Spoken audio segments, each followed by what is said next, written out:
There you go. I couldn't hear it over the siren. Good morning. The August 11, 2021 meeting of the Board of Estimate is now called to order. In the interest of promoting health and safety as we continue to deal with COVID-19 pandemic, the board will continue to meet virtually. At this time, I will ask Comptroller Henry for any corrections, additions, or noted abstentions for today's agenda. Thank you, Mr. President. Under changes and corrections on page 88, item number 1, RP 18810. On line 3, it currently reads bids to be received 8/27/2021. On line 4, it currently reads bids to be opened 8/27/2021. Please delete that date and insert bids to be received 10/20/2021 and bids to be opened 10/20/21. 10/20/2021. There is a protest for page 81, item number 3, WC 1316, Barclay Neighborhood and Vicinity Water Main Replacements. A protest was received from Monumental Paving and Excavating Incorporated. The following item is being deferred. On page 16, Office of the Comptroller, Draft Board of Estimates Regulations. This item is being deferred to 8/25/2021 at the request of the Mayor and the Council President.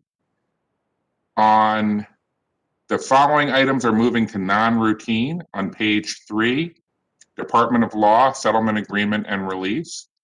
On pages 64 and 65, item number 4, Bureau of Procurement contract number B50004190, Network Hardware. On page 69, Bureau of Procurement contract number B50004813, pay conforming invoices with C&W Construction Company. Pages 70, Bureau of Procurement contract number B50004287, pay conforming invoices with C&W Construction Company. Page 81, item number 3, WC 1316, Barclay Neighborhood and Vicinity Water Main Replacements. A protest was received from Monumental Paving and Excavating. Pages 85 through 87, Department of Law, Settlement Agreement and Release and Transfer of Funds. There are no items being moved to the routine agenda. The following abstentions have been received by the board. The Honorable President Nick Mosby is abstaining on page 82, item number 2, travel requests, Baltimore City Council. City Solicitor James Shea is abstaining on pages 73 to 78, Parking Authority, Baltimore City, demand-based parking meter rate setting in Harbor East. I will be abstaining on pages 71 to 72, Office of the Mayor, reimbursement of build-out costs. There are no votes, no rejection of recommended awards, but I do have a request from the Department of Human Resources to have an item walked on today's board agenda, fiscal year 2022 actives and retiree health insurance rates. This item was deferred from the July 28th, 2021 board agenda. And so, Mr. Chair, do you want to accept a motion to introduce this item onto today's agenda? Yeah, we'll entertain that motion after we get through the regular items, Mr. Comptroller. Okay. Well, then that's it for the regular items. Well, thank you so much, Mr. Comptroller. I now direct the board's attention to a memorandum from my office dated August the 9th, 2021, identifying matters to be considered as routine agenda items. Together with any corrections and additions that have been noted by a comptroller, I will now entertain a motion to approve all items contained in the routine agenda. So moved. Second. It's been moved and properly seconded. All those in favor of approving the items, please say aye. Aye. All opposed, please say nay. The routine agenda has been adopted. Now for the first item on the non-routine agenda today can be found on page 3. Department of Law Settlement Agreement and Release. The amount of proposed settlement is $30,000 and it stems out of an auto accident caused by Baltimore Police Department officer that left the plaintiff with serious injuries. At this time, I'd like to recognize representatives from the Law Department to give us a little more information and background on this particular item. Law Department, I believe Deputy Solicitor Darnell Ingram, the floor is yours. Good morning, honorable board members. The Law Department requests this honorable board to approve its request for settlement of $30,000. This incident occurs and stems from an incident on or about September 26, 2017, on Eastern Avenue near the intersection of Elwood Avenue. In this instance, a police officer was driving and operating his vehicle, and while proceeding through an intersection, did not check to see if it was clear, therefore traveling at excessive speed and failed to see or yield to another vehicle, striking that vehicle and projected that vehicle into the plaintiff's vehicle, causing a forcible collision and seriously bodily injury to the plaintiff. The plaintiff incurred a right foot, neck, back, left hand, wrist injuries, to which his injuries special damages for those injuries resulted in $19,000, $290.76. And the city is requesting a settlement of $30,000 for those injuries, which will include his pain and suffering, and the cap on this particular incident due to the officers acting in accordance to his scope of work, trying to respond to an incident. The cap is at $30,000, so the Law Department requests that this honorable board approves the settlement with $30,000. I'm done. Thank you, Deputy Solicitor. At this point, are there any additional questions or concerns from members of the board? Ms. Comptroller, the floor is yours. Thank you, Mr. President. Good morning. Good morning. Can you tell us why was the officer speeding through the intersection? Was he confirmed to be responding to a specific call? That's correct. Okay. What was the call he was responding to? It was an emergency call. I don't know the actual facts of what that call was. I'm not sure if the attorney, my colleague, Liz, if she's on the line. If not, it was an emergency call and it was a serious call. I just don't know what the actual call was responding to. Mr. Comptroller, I believe that the police officer was responding as backup to a call for a home invasion. Okay. All right. Thank you. Thank you.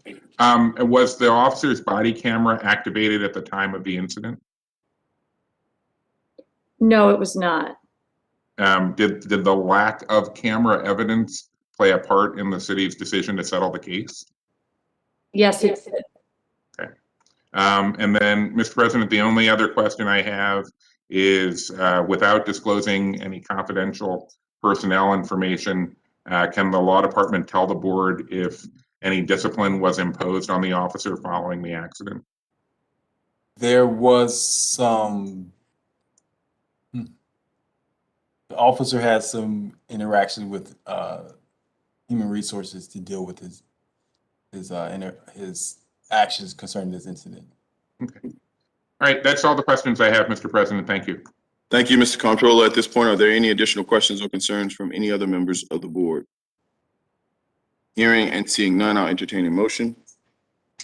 I move approval. Second. It's been moved and properly seconded. All those in favor of approving this non-routine item, please say aye. Aye.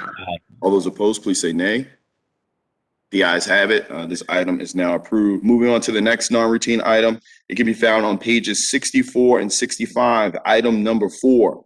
This is a renewal of contract number B50004090 for computer network hardware in the amount of $7 million. At this time, I recognize Ms. Keisha Brown from the Bureau of Procurement or a representative from BSIT to speak on behalf of this item. Either Ms. Brown or a member of BSIT, I yield the floor to you. I'll go first, Mr. President. Good morning, Mayor Scott, and other honorable members of the board. Excuse me. The Bureau of Procurement is asking board action to renew contract 50004090 network hardware. There are 13 vendors listed in the renewal. The renewal period will be from August 17, 2021 through August 16, 2022, with 4 one-year renewal options remaining at the sole discretion of the city. Thank you, Ms. Brown. Are there any MBE, WBE goals associated with this particular bid? No, sir, it's not. And I believe my colleagues from MBU is on the line as well to speak to the goals. MBU, can you speak to that? Who's on from MBU? Yes, this is Chief Lundy. Thank you, Mr. President. Hey, Chief Lundy, I yield the floor to you.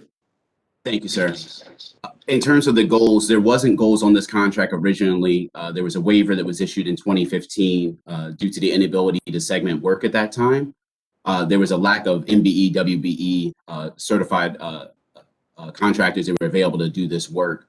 Since that time, we've seen a change in the marketplace where we now have in excess of a dozen businesses that would be identified that would be able to do work within the detailed specs on this contract.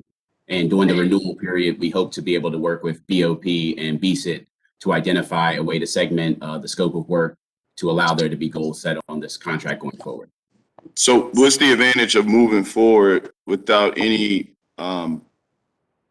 market study associated with this and potentially rebidding this particular item? If I may speak on this, Mr. Sure. President. Director, Deputy Solicitor, the floor is yours. Yes.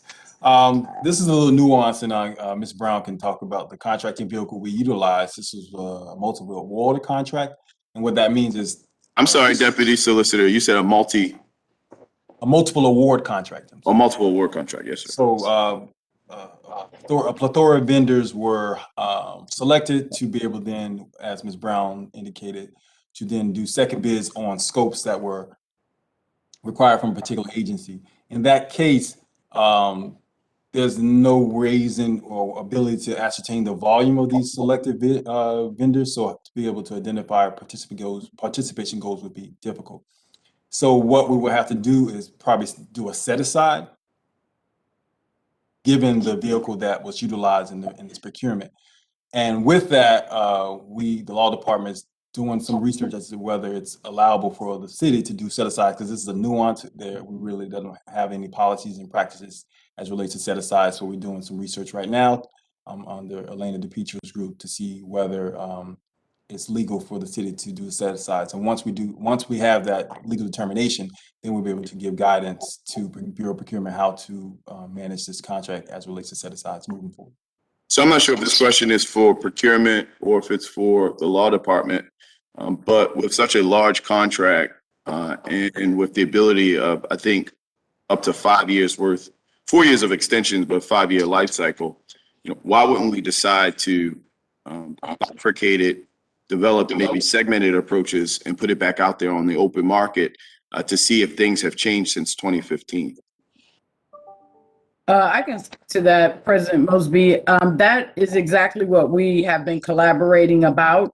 But we wanted to use the renewal period to be able to look at those analysis that you references to determine the scope and to resubmit to MBU for potential goal setting. Not for sure if it's going to be a set aside, as Deputy Solicitor speak of, or goal setting. But that is why we're asking for the renewal, and the agency BSIT, who largely has the lion's share of the contract, even though it's citywide, is going to speak to what their needs are in this upcoming year.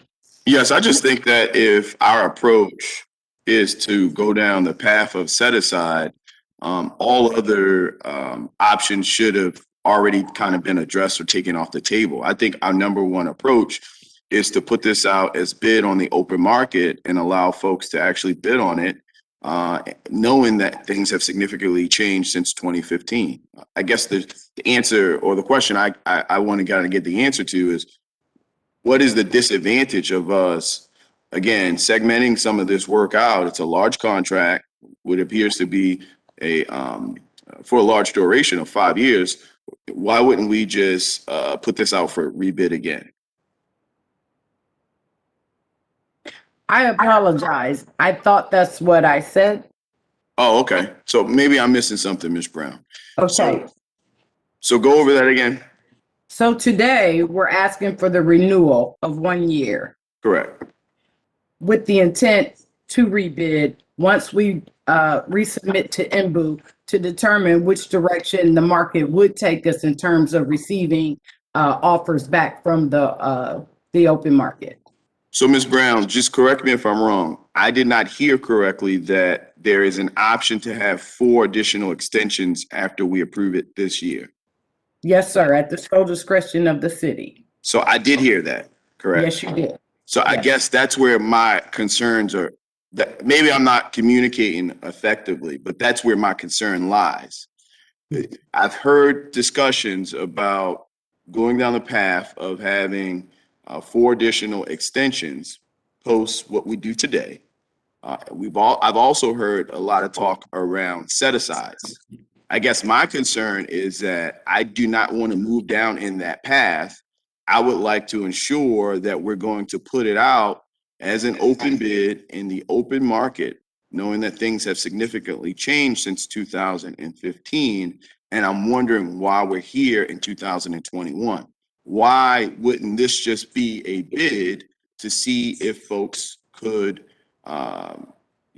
if we got the results that we necessarily needed with competent local vendors, as opposed to approving this extension approving this contract with the ability to extend it 4 additional times. I've seen the mayor's hand raised for quite some time. So, Mr. Mayor, I'll yield the floor to you.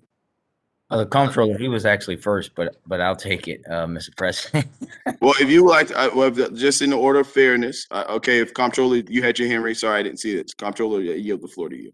Okay, thank you, Mr. President. I suspect the mayor and I are both trying to address the same point, which is the contract that the board approved like 5 years ago was a 5-year contract that came with 5 one-year renewals at the city's discretion. So that was all that Ms. Brown, she was just reporting on how the contract was originally set up. We have identified in conversation that the city has had a culture of not having MBU automatically reassess the state of the market after, as we approach the end of a long contract. And so that is something that the new director of MBU and the head of procurement are now on the same page with. In an ideal scenario, like a year ago, they would have started doing this before the end of before the expiration of this contract. Since the new policies weren't in place then, we're just having this conversation now. So effectively, what they're asking is for us to use the first of the available renewals, that 1-year period, so that they can do the process of putting together a new scope as if they were going to bid out the contract again, having MBU do an analysis of it to see whether we can do some type of goals, whether they're as set-asides or something else. And that's what the deputy solicitor was referring to in terms of research. And then, since all of this will take several months, we aren't really in a position to not be able to buy any equipment for the time that would take. So they're just asking the board, can we have 1 more year of this contract while we work on putting out one that is more appropriate to the current scenario? Is that a fair representation? Mr. Comptroller, thanks for that explanation. I think we got there a couple minutes ago. I think the concern that I've had is that we've talked about the ability to have 4 additional extensions associated with what we're voting on today. And I think I've stated a couple times, because I heard it a couple times, potentially going down the path of developing a set-aside. And historically, with these contracts associated with BSIT and the city of Baltimore, typically they have excluded minority participation from them. And I am just concerned that based off of 2015, we're doing a renewal today with the ability of having 4 additional years worth of extensions and potentially talking about a discussion of a set aside. I think that is at the crux of my concerns that I've tried to express to MBU and the law department today. Mr. Mayor, I believe your hand is still raised. Yeah, thank you, Mr. President, and thanks to the comptroller for saying half of what I was going to say, so I can be very, very quick. Mr. President, I will say to you that the concern about the lack of minority business participation in this contract is a big one to me.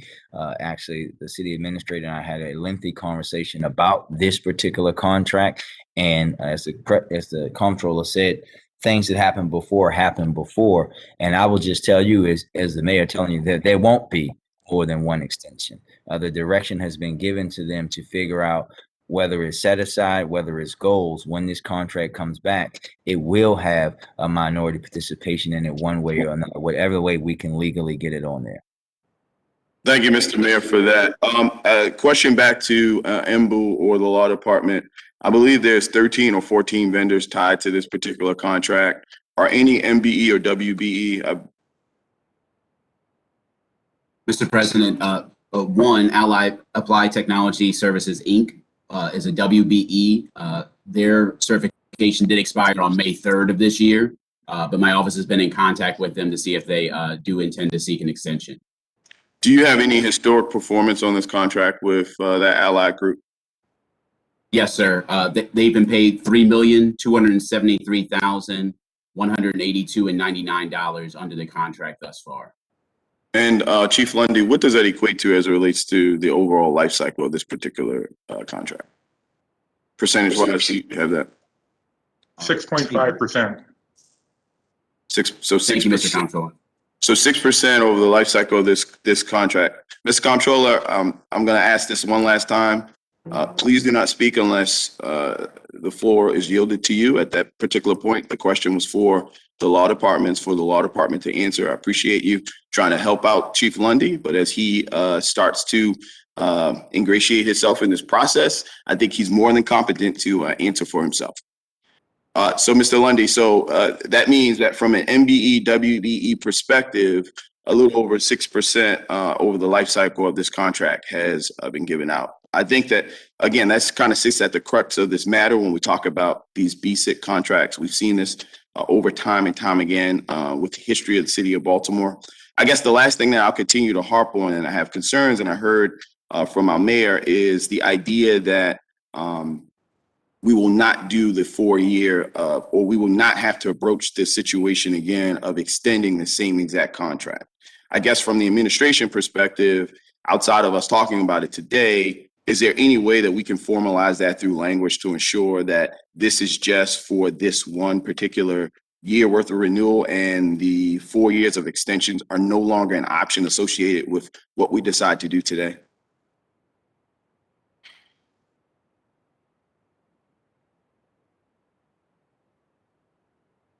Mr. President, is that a question for me, sir? Anyone in the administration, so anyone in the law department can answer that. I will say, sir, each of the renewals are within the sole discretion of the city. So by exercising a renewal today, we're not obligated to exercise any future renewals. So basically, this board would have the ability of renewing the same exact thing that extending what we decide to renew today, correct? That's correct, sir. Yeah, and that's where my concern kind of lies. I don't understand if that's the strategy and the approach that we're taking now. And this was a strategy just to set this up for 1 year, to provide the city time to develop a new process, to ensure that there was equitable participation, that there was local participation, that there was participation of women, that we take this approach of having these 4-year extensions on the back end of this. So that's where I have concerns at. Are there any additional questions or concerns from members of the board? Hearing and seeing none, I would like to kind of take this offline and defer this item to the next Board of Estimates meeting. Are there any concerns with that? Ms. Comptroller, the floor is yours. I'm just curious as to what would be the potential change between now and when it came back that you would be looking for. It's not that there would be a particular change, but as we've done for, I don't know, several months now, Mr. Comptroller, there could be additional questions and concerns for the particular agency. I think that this board has provided that same level of ability for you and your office to kind of do Oh, so. That's what, because I'm sorry. it's not that there's going to be any particular changes, but just really understanding the process. I guess, again, I'll explain it. I guess my concern is if the city's approach is that this is only supposed to be for 1 year, why do we have the ability of having 4 additional extensions after this 1 year based off of the decision that we make today? This is an important contract. I think that we've seen through history the problems with contracts like this. And if we're going down that path, I just want to make sure that that path makes the most sense for all parties involved. Mr. Comptroller, the floor is still yours. I'm sorry if you misunderstood. I wasn't suggesting that you could not defer it. I was just trying to get a sense of what conversations should we expect in the interim, to what end. And if the end is getting a better understanding of the contract construction, then I get that and I understand. Thank you. No, I appreciate you, Mr. Comptroller, for that. Are there any additional questions or concerns? Mr. Mayor, the floor is yours. Two things, Mr. President. One, Chief Lundy actually had his hand up, and I think that the person that I would like to hear from about the deferral is Director Carter, to see if it'll have any impact on service. If not, deferring it a week is not a big deal to me. Thank you, Mr. Mayor. Chief Lundy, sorry for missing your hand. The floor is yours. Thank you, Mr. President. I just wanted to point out that the extension, these are the original extension periods that were in the contract. So we're not adding in all of the extensions. It's just the renewals that were originally in place within the discretion of the city. And by exercising the one, again, it would not obligate us to the additional. Yes, sir. Yes, sir. But it allows for the additional to occur in the future. Say if we come back a year from now and this Board of Estimates is meeting, this could be an agenda item that could be extended based off of the decisions that we make today, correct? It would be reevaluated at that time. That's correct, sir. But my office is going to be working with BOP and BSID to ensure during this 1 year time that we do actually collaborate and go through the scope of work so that we're not in this situation. Unfortunately, obviously, I wasn't here, sir, but unfortunately with these contracts, we're not having enough communication to understand where they're coming to the end of the life cycle so that we can avoid kind of almost an automatic renewal because we run out of time. So unfortunately, we weren't able to do this in advance, but going forward, I do want to try to be able to identify these contracts so we can have these conversations in advance without the need to exercise any renewals with the same terms that lack goals. Thank you, Chief Lundy. Totally agree. As we continue to belabor through many of these contracts of decisions that were made prior, that's why I just think it's really important for us to really drill down, have these discussions to ensure that we don't look up next year and we're still kind of dealing with some of the same issues associated with these contracts. So I appreciate that communication, Chief Lundy. At this point, I believe Director Carter, the mayor wanted you to kind of speak on behalf of specifically what this contract is and if this puts any city operations in jeopardy. Sure. This contract is used not only by BSID, but a number of other agencies throughout Baltimore City. I do not see a week delay as being detrimental to operations. Thank you, Mr. Carter. Mr. Comptroller, the floor is yours. Yeah, just as a clarification to make sure that everybody is on the same page, the board is in recess next week, so technically it's a 2-week delay. Thank you for that, Mr. Comptroller. Are there any additional questions or concerns? Hearing none, we're going to defer this item. We're going to move on to the next item. The next item, we're going to actually ask to combine 2 items on the non-routine agenda. They can be found on page 69 as well as 70. Both deal with a completed work from a contractor after expiration of relevant contract. Because these items are related, there again, if no objections from the board, I would like to consider them together.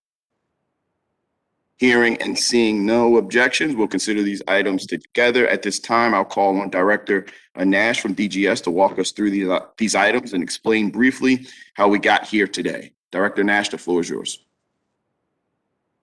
Good morning, Council President. Good morning, Mr. Mayor. Morning, Comptroller Henry and honorable members of the board. I am happy to be here before you today to explain why these two items are on today's agenda and the circumstances that led to this work being performed past the life of the contract. So C&W Construction Company is one of several vendors that had been awarded a contract for two different contracts. One was for interior renovations and other light construction, and the second contract is environmental abatement and hazardous material abatement. Upon expiration of these two contracts earlier this year, we made the decision to let them close out certain projects that they currently had going on based on the necessity to complete those projects. So by way of example, we had some abatement work that was currently in place, and it would have left those workplaces unsafe for occupancy and use by the individuals who work in those areas. Additionally, we had some areas that were under construction in our efforts to meet the requirements of working in a COVID in the midst of a pandemic. A lot of that work that we've been doing over the last year has been in renovating new spaces so that we can distance individuals who have to be in the workplace in order to provide services to the citizens of Baltimore City. And then one final example is 24th Street, 101 24th Street, which is a building that's used by the Mayor's Office of Employment Development, had water infiltration that ended up damaging several floors, and there was flooding in the building that needed us to act quickly before that water damage resulted in any kind of mold or other hazardous conditions in that space, and to be able to return that operation back in so that they could fulfill the mission of YouthWorks, which was a very time-sensitive operation. So those are the kind of examples of projects that were underway prior to expiration of the contract that we decided needed to be completed for the provision of services. Thank you, Director Nash. At this point, are there any questions or concerns on the floor from members of this board?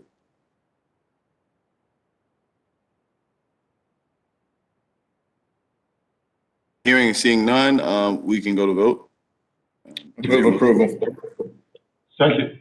There's been a motion to approve on the floor. All those in favor, please say aye. Aye. All those opposed, please say nay. The ayes have it. This item is approved. The next item on the non-routine agenda can be found on page 81. And this is a protest regarding WC 1316 Barclay Neighborhood and Vicinity Water Main Replacement. The Department of Public Works has recommended the board reject all bids and that the agency rebid this item. A protest has been received from Monumental Paving and Excavating Incorporated. We'll first hear from DPW to walk us through this item and their recommendation. Then we'll hear from the protester in the event of all their concerns have not been addressed. At this time, I'll turn the floor over to Mr. Matthew Garbach of DPW. Deputy Garbach, the floor is yours. Morning. Thank you, Mr. President. I'm Matthew Garbach, Deputy Director for the Department of Public Works. As you mentioned, sir, the department is recommending that the board reject all bids related to water contract 1316, which deals with Barclay Neighborhood Vicinity Water Main Replacements. On May 12th, the board opened 8 bids for this project. The bids ranged in the pricing was quite substantial, and it's ranging from 9.6 million up to 17.5 million. The department has evaluated these with our engineers, and we have determined that it's in the best interest of the city to rebid this. We are going to refine the scope to make sure that the scope is tighter and ensures that we don't have such a variation in the bids going forward, and that we have a more competitive pricing. So we do believe that it is in the best interest of the city to reject all bids and to rebid this.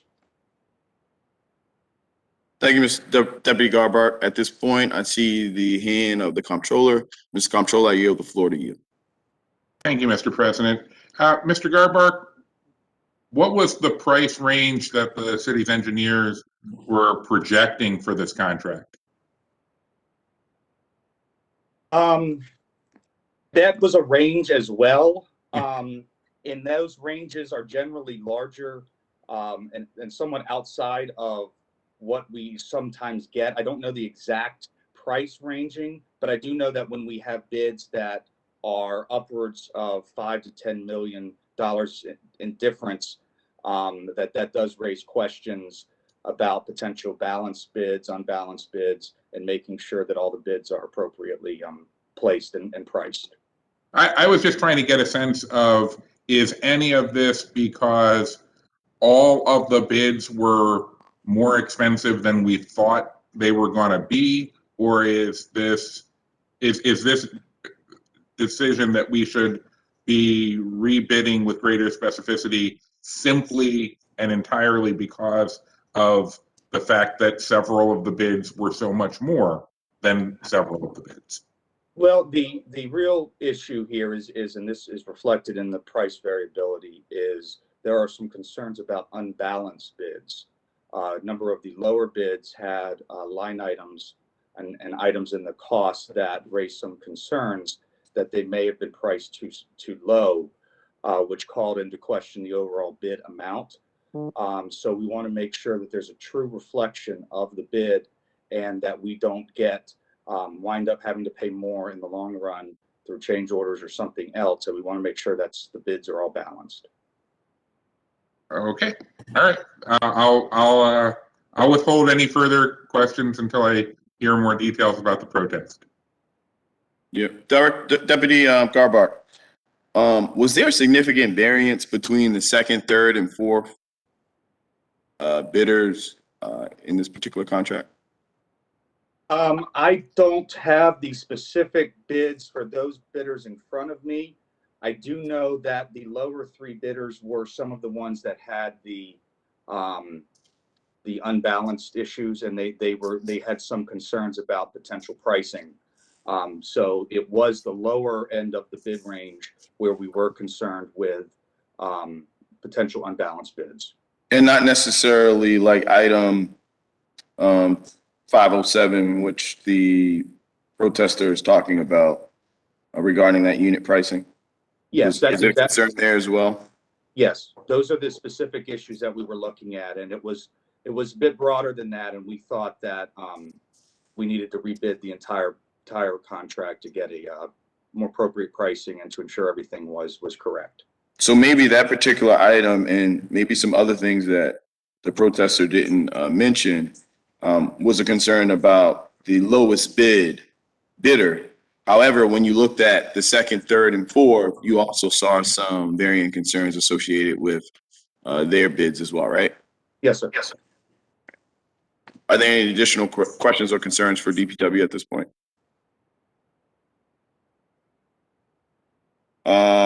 Hearing and seeing none, next I'll call up Mr. Brian Kamponishki. Is Mr. Kamponishki? Are you on? Is anyone on from Monumental?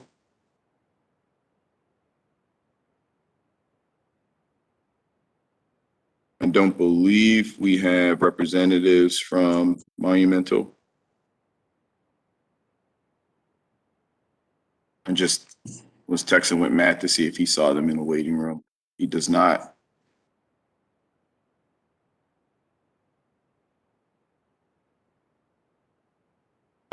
I'm in the interest, I think that we have a formal protest. They did not appear today, but since this is a rebid, I'm comfortable with moving forward with the recommendation from DPW. Ms. Comptroller, I see your hand raised. Yeah, thank you, Mr. President. I just wanted to know if there's any staff on the call who can confirm that Monumental or their representative received the link and sufficient information to be on this call this morning. Yes, Mr. Comptroller, this is Matt Stegman. I can confirm that they did receive the invitation. Okay, thank you. Thank you, Mr. Comptroller. So again, back to where I was headed. I think since this is a rebid, we have the formal protest. I think DPW has communicated its due diligence. I'm okay with moving forward with the rebid. In the past, we've kind of would allow, if it was a protest, to defer. But I think for this particular item, we can vote it out today if all members are in favor of doing so. And if so, at this point, I'll take a motion to move forward. Yeah, I move that we deny the protest and approve the rejection of all bids as requested by DPW. There's a motion on the floor. Is there a second? Second. This item, there's a motion to deny the protest and accept the rebid for WC 1316 Barclay Neighborhood and Vicinity Water Main Replacement, found on page 81. All those in favor, again, denying the protest and moving forward with DPW's recommendation to rebid. All those in favor, please say aye. Aye. All those opposed, please say nay. The ayes have it. Thank you, Deputy Director Garbart. Thank you, sir. Thank you. Now we're on to the final item published in the non-routine agenda. Today it can be found on pages 85 through 87. Department of Law, settlement agreement and release of transfer of funds. The actions being requested from the board to approval today will resolve a long-running zoning dispute and result in the city acquiring 2 properties in Waverly neighborhood. At this time, I recognize a representative from the law department to give us a very brief background on this particular item. Someone from the law department. Is that Deputy Solicitor? Yes, sir. The floor is yours, sir. Again, good morning, honorable board. In this matter, the law department requests this board to approve a settlement in the amount of $595,000 regarding a lawsuit filed by the Reverend Robert Edwards v. the Mayor and City Council. In this particular lawsuit, the plaintiff, Reverend Edwards, is suing the city for unconstitutional taking of his 2 private properties, and we'll identify them as the Venable Lot and the 33 Street Lot in the Waverly neighborhood. In this particular instance, Reverend Edwards purchased the property, and at the time the property was designated, the Venable Lot was designated as a OR-2 office residential, and his 33 Street Lot was designated as R6 residential. Due to Transform Baltimore, the planning department proposed to rezone it for R7. However, the city council later decided and approved and voted to rezone it to open space. In that particular incident, that then ensued this lawsuit in which the plaintiff then alleged unconstitutional taking. The plaintiff then hired an attorney as well as an appraisal to appraise his property to a particular value. The city then hired its own appraiser. And given the variance of the 2 appraisals, the city, in consult with the plaintiff's attorney, settled this matter in an amount of, requesting to settle this matter in an amount of $595,000. And the breakdown of it is $450,000 will be settled for the Venable Lot due to its valuation, and $145,000 will be settled for his costs, his attorney's fees, expert fees, and interest, including the temporary taking of the 33 Street Lot. I would like to bring to the board's attention that Delegate Regina Boyce successfully obtained $250,000 from the General Assembly that went toward the preservation of the Venable Lot as a community space, which the residents in Waverly requested. For a background of the lot, the community was using the Venable Lot as a community green space. And so to preserve the community space, Representative Delegate Boyce was able to obtain capital funds for $250,000 to offset the $595,000 that the city is seeking in settlement. With that, the law department requests that this honorable board approves the settlement in the amount of $595,000. Thank you. Thank you, Deputy Solicitor. Regarding the city's appraisal of the property, how much was that? Yes, the city's appraisal was $275,000 and the plaintiff's appraisal was $520,000. Understood. Was there ever a discussion from the law department to just rezone this back appropriately? We were able to rezone the 33 Street Lot to R7 as the planning department identified. However, the council voted to keep the Venable lot as the open space zone. And if my colleague, Mr. Levine, want to add to that particular statement, please feel free to do so. Yes, good morning, honorable board members.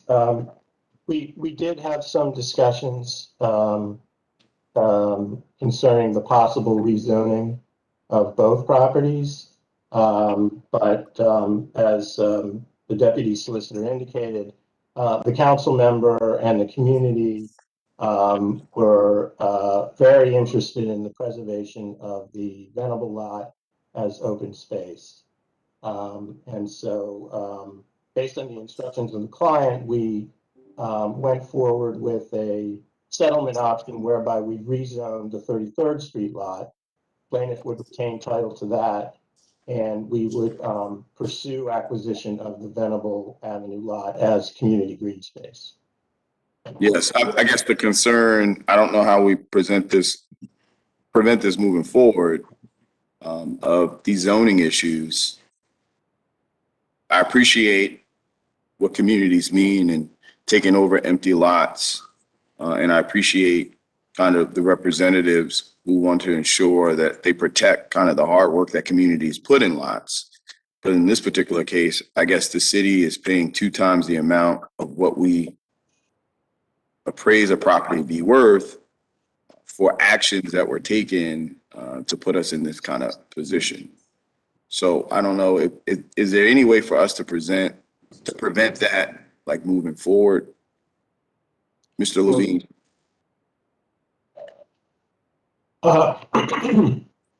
Yes, Mr. President. I think this arose from a disconnect or misunderstanding during the process of transform with regard to better options for achieving the community goals in the future. The advice of the law department going forward would be that we can restrict the use of properties. For instance, we could zone properties to a less intense zoning district like R1, R2. We just can't go so far as to zone a property like this to open space. Correct. Yes. So in Transform, if I'm right, Transform rezoned it to like R7 or something, and I believe there was a council action to make it into open space. Is that correct? That's correct, Mr. President. Yeah. So I think the Transform part, from what I gathered, is okay. The concern is that, I mean, look, we had a community garden in my neighborhood. It was a vacant lot. Neighbors came together, we fixed it up, we cleaned it up. But someone owned that lot. They just were like deadbeat owners of that particular lot. So I understand kind of maybe how we've gotten here. The concern is that this could happen a lot more, around the city. How can we ensure that we prevent from getting to this point where now the community feels like it has some level of ownership? Clearly, representatives, not only here in City Hall, but also in the State House, feel like they have a duty to kind of protect the blood, sweat, and tears that the communities have put into these lots. But now the city's on the hook of paying 2 times the amount of what the property is actually worth. Like, is there any way for us to prevent this moving forward?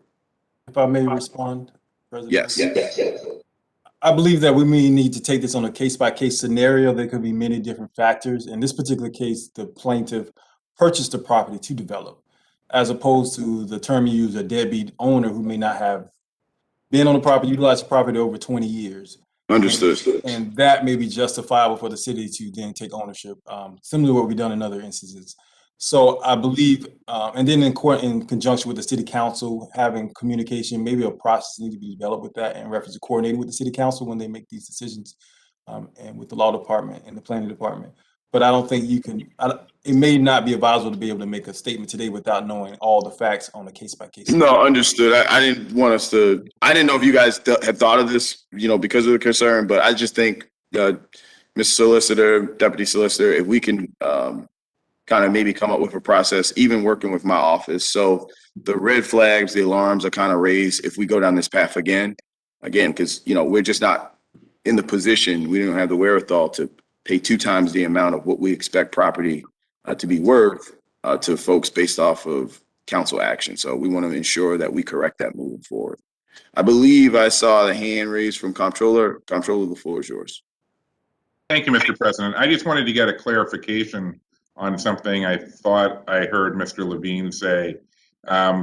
Did you say that if the council had simply reduced the intensity of the zoning, but not all the way down to open space, like say if it had just gone from R7 down to R3 or R2,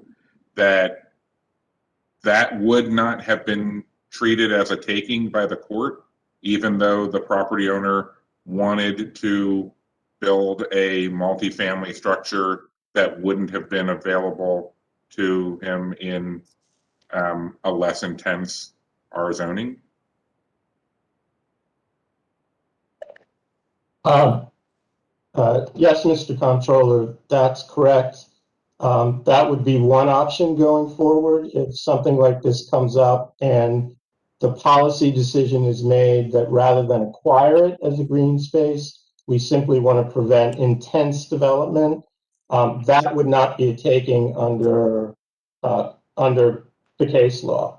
The reason why it's a taking is because you're preventing all reasonable economic use.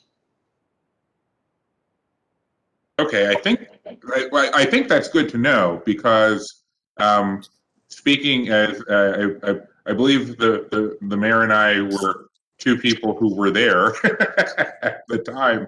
I don't remember getting that advice from the law department back during Transform that was an option. Now, this wasn't my district, so it may have been that advice was given specifically to the council person of that district, and we won't know.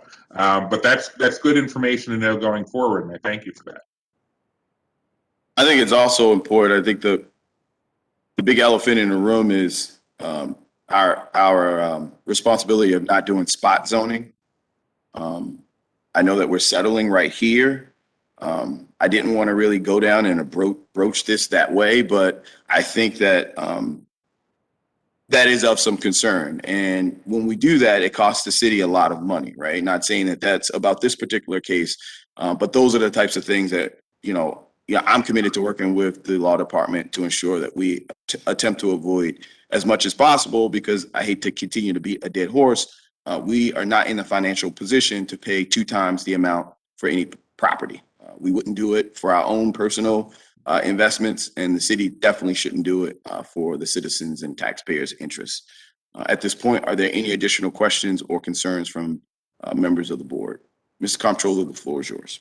Just a clarification that if you do it as part of comprehensive rezoning, it's not spot zoning, and that was part of the point. Mr. Henry, I'm not sure if you missed it, but during Transform, this was zoned as R7. There was council action to create this as open space. So that is the point in which we're talking about, and that is the issue that we're trying to address today. If Transform had stayed in place and the council did not decide to make this open space, we would not be faced with this dilemma today.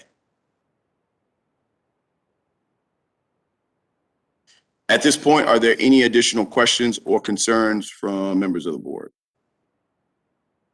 Hearing and seeing none, I will take a motion. Move approval. Second. It's been moved and properly seconded. All those in favor of approving this item, please say aye. Aye. Aye. All those opposed, please say nay. The ayes have it. This item is now approved. This is the first time that we're doing this in this particular session, but there is one final item at the desk today. This is going to be a walk-on item in addition to the published agenda. At this time, I would like to recognize Comptroller Bill Henry to announce this item. Comptroller Henry, the floor is yours. Thank you, Mr. President. Well, I guess I can do it over again. The Department of Human Resources has requested an item be walked on to today's board agenda. Fiscal year 2022 actives and retiree health insurance rates. This item was deferred from the July 28th, 2021 board agenda. Is there a motion to introduce this item onto today's agenda? Hold on, Mr. Henry. Just please introduce it and I'll call for the motion, okay? Yes, sir. Thank you. So at this point, this welcome item has been introduced by Comptroller Henry. Is there a motion on the floor? So moved. Thank you. It's been moved and properly seconded. All those in favor, please say aye. Aye. All those opposed, please say nay. The ayes have it. We'll proceed to hear this item. Comptroller Henry, if you could please read to the board the memo regarding this particular item.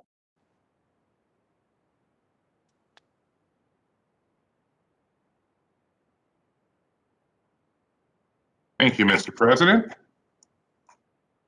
Okay. You could just read it in again. The first part was to read in the title, Mr. Comptroller. I have the memo in front of me, sir. It's Gotcha. the Honorable President and members of the Board of Estimates, room 204, City Hall, 100 North Holiday Street, Baltimore, Maryland, 21202. Dear Mr. President, the Department of Human Resources is requesting the Board of Estimates review and approve the 2022 healthcare rates. The healthcare rates include the premium for active employees, retirees, and COBRA participants. The rates are broken down by pay frequency, including monthly, biweekly, weekly, and 21 pay. The rates outlined in the submission will go into effect on January 1st, 2022, and will be communicated to employees and retirees during the annual open enrollment period from October 18th, 2021 to November 1st, 2021. Thank you, Mr. Comptroller. As noted by the Comptroller Henry at the top of this meeting, this protest was received on this item from the Coalition of Labor Groups. First, I'd like to recognize Director Quentin Herbert from the Department of Human Resources to give us some background on this item. Then we'll hear from the makers of the protest. Director Herbert, the floor is yours. Thank you, Mr. President, Mr. Mayor, Mr. Comptroller, distinguished members of the board. I'll begin briefly by saying that health and prescription drug benefits are terms and conditions of employment that are subject to collective bargaining. In 2012, the labor stakeholders, along with the city, bargained health and prescription drug benefits as a coalition. The unions bargained as a coalition. That is beneficial to both labor and the city, as we recognize economies of scale and pricing and benefits offered to the various health vendors. Since that time, labor and the city have bargained under a number of health and prescription drug agreements, the last one being the third health benefit and prescription drug agreement. We bargained the current rates under that agreement, which provides for information sharing, document sharing, and discussion over the proposed health rates for the upcoming plan year. Rates are on a plan year, even though the city operates on a fiscal year. The city does have an actuary. The union also has a consultant. Our actuary projects what the projected cost will be, and rates are set from those projections. For plan year 22, calendar year 20's experience was used for those projections. However, COVID-19 had a drastic impact on utilization of the health and prescription drug benefit, particularly on the health side. The health side was suppressed in our self-insurance products. However, on the fully insured HMO products, we did see a slight increase. Overall, the health plan benefits saw a decrease. Prescription drugs saw an increase. To adjust for that experience, our actuary looked at the past 5 years of claim experience from 2015 to 2019 for those COVID impacted months and determined that the 2020 experience was 7.5% lower on average. So a 7.5% COVID adjustment was used for the trend for plan year 2020 as we set the rates for 2022. That COVID adjustment is the reason that we're here this morning. Our actuary felt that based on our prior claims data that 7.5% adjustment was appropriate. The consultant for labor felt that it was excessive and suggested a 4% COVID adjustment. When asked to provide some type of basis to support a 4% as opposed to a 7.5%, labor's expert provided two reasons why we should consider a lower COVID adjustment rate. Their consultant noted first that the Siegel 2021 trend report suggested a 3.8 adjustment factor. However, as our actuary explained, that trend report suggested an increase for 2021 trends for utilization services that were prolonged, and not to bring the 2020 utilization up to where it would have been, which is what the 7.5% adjustment did.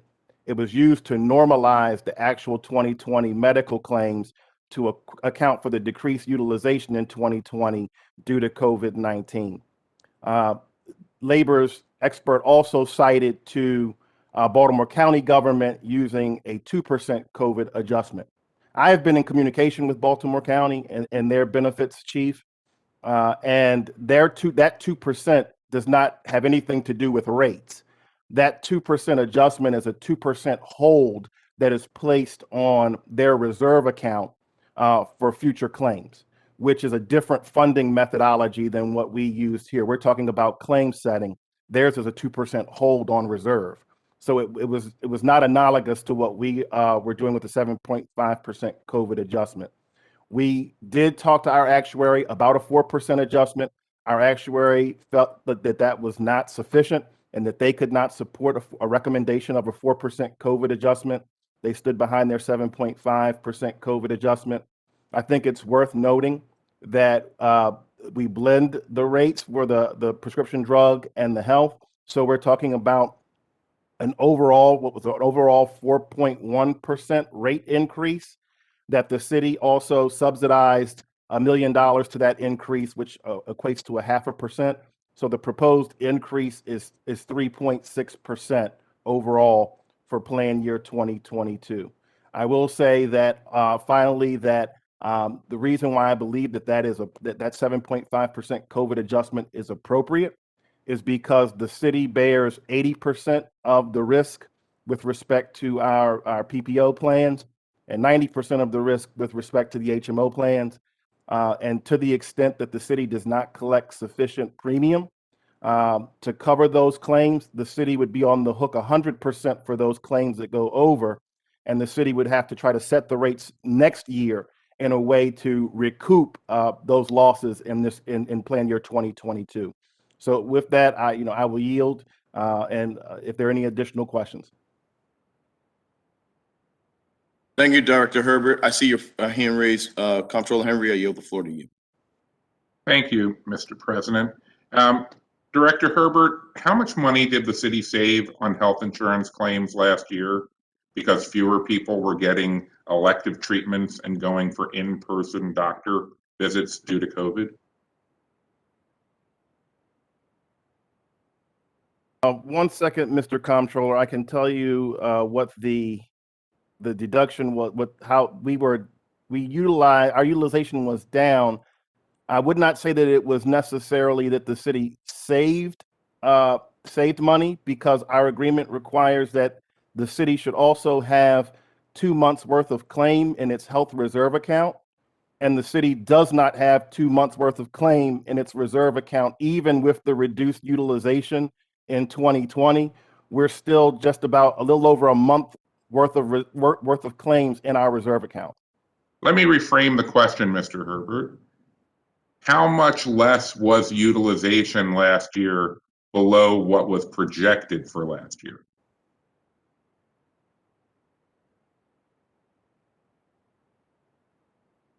Mr. Comptroller, I can get back to you on that. I'm having someone from my team pull that now. Okay, well, while we're waiting to know what that actual number was, what happens to that savings? Are you saying that it all goes into the reserve? Per the agreement, yes. There is an agreement between labor and the unions. Between labor and the city, where any surplus, and surplus is defined specifically in the agreement as the difference between premiums paid and claims paid, that any surplus would go into the reserve account until such time that the city has 2 months worth of claims in the reserve account.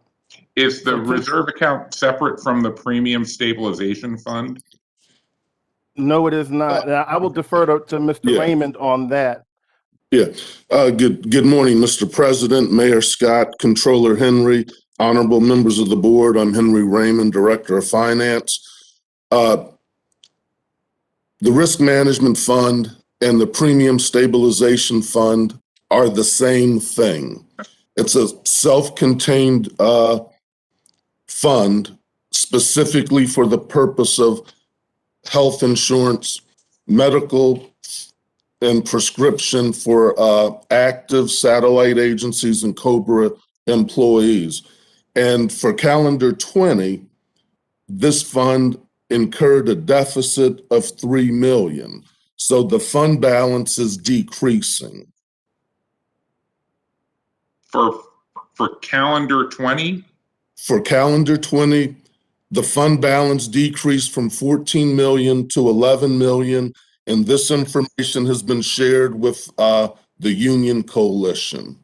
Okay, so when the unions asked to review the balance sheet for the premium stabilization fund, you're saying that information was provided to them?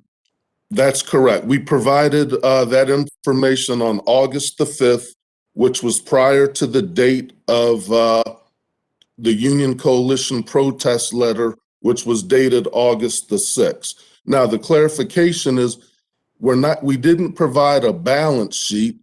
It's a statement of revenues, expenses, and changes in fund net position, which essentially is an income statement. Revenues less expenses equals net operating gain or loss. Add in the prior year fund balance to get to ending fund balance. Okay. And this is, all of the drug plans, the vision, the dental, but technically it's not a balance sheet. It's more like an income statement. Okay. I appreciate that clarification. The other question I had goes back to the 7% premium increase in terms of, and this is probably back to Director Herbert. Can you talk a little bit about the data and the methodology used for that projection? Like, how do we tell at this point what the effect of COVID is going to be on future health use? I'm sorry, future healthcare use. Right, and that is what I talked about it a bit briefly earlier. The underwriting methodology that our actuary used, they use trends based on actual case over the last 2 calendar years using their national trends. And there's also 1.5% margin that's added to all projections. Well, with respect to 2020 plan year, COVID-19 had an adverse impact on utilization. So the methodology that our actuary used was to take the last 5 years experience for those impacted months and come up with the average utilization for those months. And for 2020, the experience was 7.5% lower than the average utilization for the previous 5 years. And so that's where the 7.5% COVID adjustment comes in. The 7.5 COVID adjustment simply brings 2020's utilization to where it is projected that it would have been but for COVID-19. And then that figure is what was used in setting the rates for plan year 2022. So for the active medical claim projections, it was a blended trend of 5.2%, which was based on 3.7% actual, and then a 6.6% Siegel trend using their weighting methodology, which is a proprietary tool of Siegel, which is how they have set the rates for the last number of years since they have been the city's actuarial vendor. Then there was a prescription drug blending of 7.7% based on the 9.4% actual trend, and then Siegel's 7% national trend, which actually for the prescription drug, the trend was lower than what the actuals were. And to what Mr. Raymond reported, we actually saw increases in utilization in the prescription drug benefit and the HMO benefits. We saw a deduction or a suppression of claims under our self-insured PPO plan, which represents where most of our employees are in that plan, which is why there was an overall, for the health plan, the overall trend was lower. So it sounds like, and maybe I just need to see this graphically to be clear, but it sounds a little bit like the city's consultants were doing the projections. If they deliberately went back and used 5 years of data, it sounds like they were going for projections that assumed a relatively quick return to pre-COVID behavior. Is that accurate to say? I think that it's accurate to say that they were projecting for an increase of utilization. I don't know that they were projecting for pre-COVID. And keep in mind, and I think that the city's actuary and labor's expert agreed on one thing. And the one thing that they agreed on is that underwriting in this COVID environment has been very rough for actuaries and insurance companies all over the country. This is not an issue that is unique to the city of Baltimore. And I think what's also most telling is that the COVID adjustment that was used by the city's actuary was actually lower than the COVID adjustment that was used for our fully insured vendors. So Aetna and Kaiser used an even higher percentage when adjusting for COVID-19 for plan year 2020, which is why for those products, you see an increase of greater than the 3.6% increase that we are recommending for the city self-insured plans. So the city was was not ultra conservative in that using that 7.5 COVID adjustment. In fact, we were on the low end when considering what our other vendors were using in setting their rates. Because again, the city bears the risk to the extent that we don't accept enough premium to pay the claims. The city bears the lion's share of that risk. Mr. President, I think that's all the questions I have now, although I may want to ask some more after we hear the details of the protest from the union coalition. I do want to say, though, very quickly that it's been quite obvious looking at the trends over the last couple of months, which I understand, given the way your decision-making process works, the recent spikes due to the Delta variant may have come after the city's calculations were done. But I think that it sounds like it wouldn't have been really productive in projections to go back and use pre-COVID data to project for what's going to happen over the next 18 months. And I'm just going to leave it at that and say thank you, Mr. President. We'll hear from the coalition. No, thank you, Mr. Comptroller, for your thoughtful questions and that insight. At this point, we'll hear from the coalition.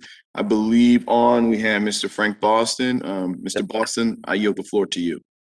Yeah. Good morning, Mr. President and members of the board. I'm Frank Boston III, and I am legislative attorney toward. And Mr. Boston, I'm sorry, just for housekeeping purposes, so we're kind of all on the same page.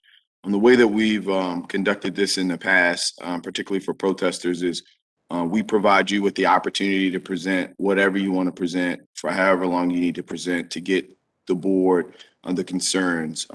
But for members of the coalition, if they would like to speak, they will be provided the same opportunity. However, it'll be time limited. So wanted to just kind of put that out there so everyone kind of knew the rules of engagement and the house rules at this particular point. Is that okay?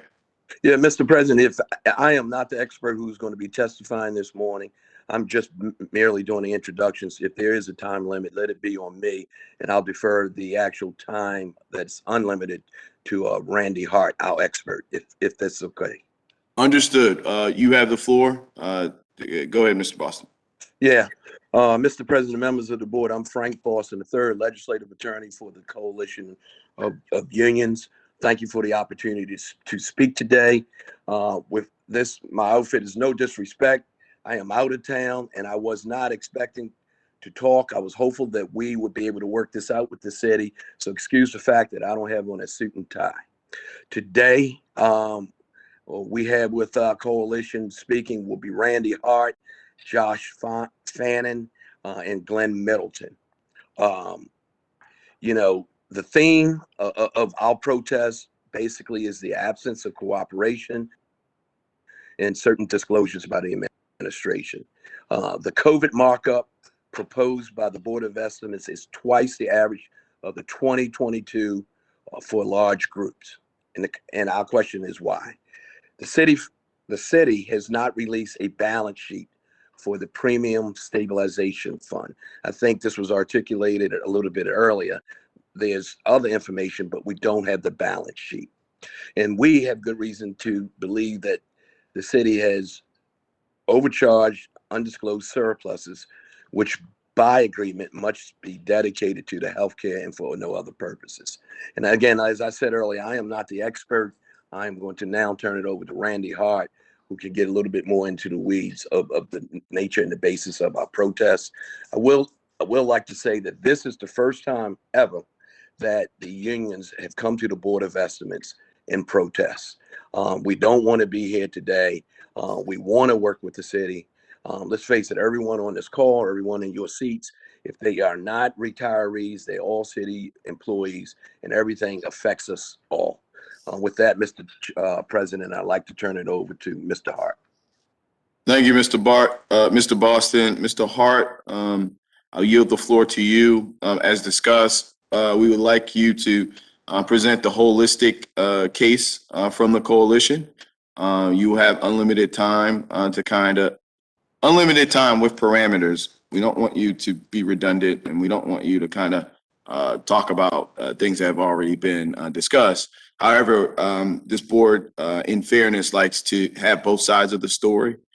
So we provide that to the administration, and we would like to also provide that to you as the head of the protest. So at this point, I'll yield the floor over to you, Mr. Hart. Thank you. Good morning, Mr. President, Mr. Mayor, Mr. Comptroller, and other members of the board. Thank you for this opportunity. By way of background, I've been involved with health insurance sales and underwriting for 35 years. My expertise lies in large groups and self-funding. I have worked directly with many labor groups in Maryland for the last 20 years, representing them on issues like this before the Board of Estimates today. Specifically, I've worked with the Baltimore City labor groups for the past 10 years since the inception in 2012 of our arrangement to work as a coalition and to work in partnership with the city with respect to the health benefits program. My work in other jurisdictions gives me a view of how they're handling issues such as surpluses and issues such as the COVID underwriting adjustment. The city health plan is a large, stable health insurance self-funded program. The significance of being large and stable is that you can have a degree of underwriting accuracy. And in fact, to my knowledge, in the past 10 years, the city has never run a deficit with respect to the self-funded health insured program. The health rates are set by the city with support from their consultant in a 20-step underwriting formula. The labor groups have worked with the city with respect to this formula and are not opposed to the formula used by the city's consultant. But there are 2 points in the 20 steps that we take exception to. One is the 1.5% margin noted by Mr. Herbert. The margin is to protect the city from adverse claim developments in plan year 2022. It is 1.5%. By agreement, if the premium stabilization fund has 2 years of claims in it, the 1.5 margin can be set aside. The higher the margin, the higher the rates that are paid by employees, retirees, and the dependents of the employees.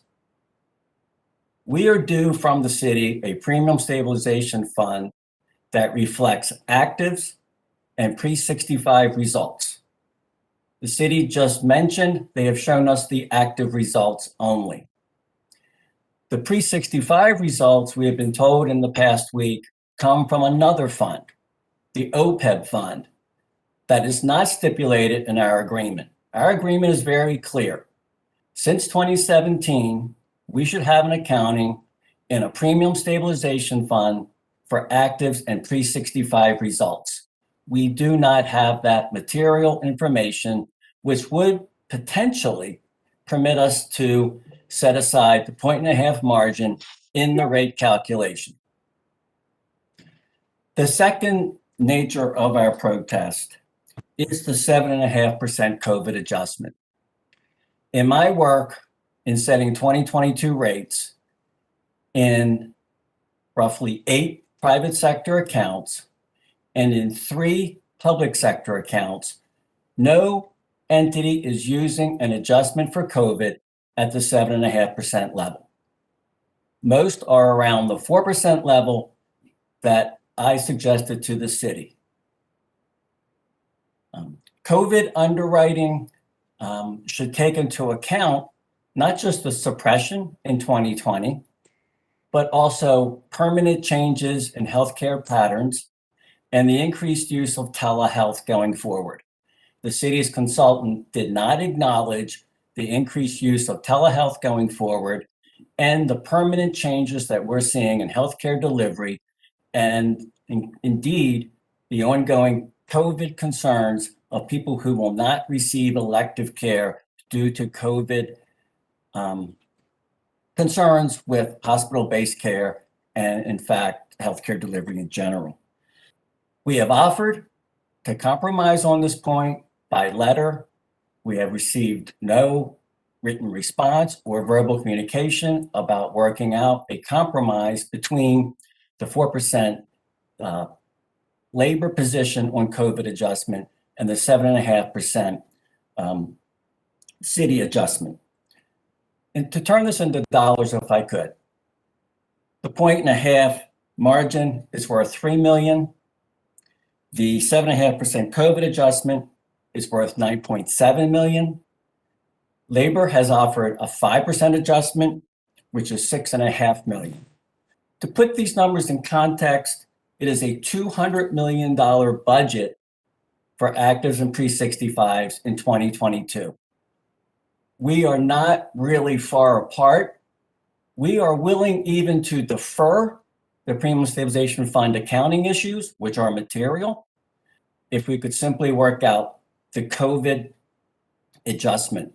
We are sympathetic that the city has to have these rates finalized by the end of the month so they can move on to systems and administrative issues and communications.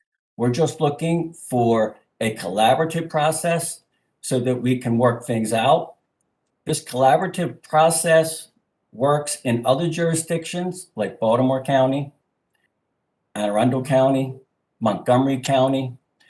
And with respect to Baltimore County, if I could clarify something that Director Herbert had to say.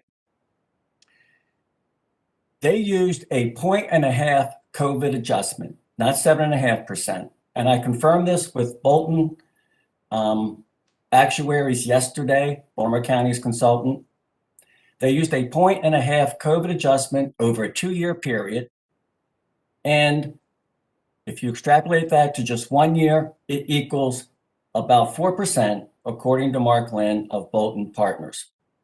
So we have large, self-funded, stable plan at our neighbor, Baltimore County, using a 4% equivalent, the same that we suggested, compared to the city at 7.5%, and the city's consultant not representing future changes to healthcare, just looking at past utilization.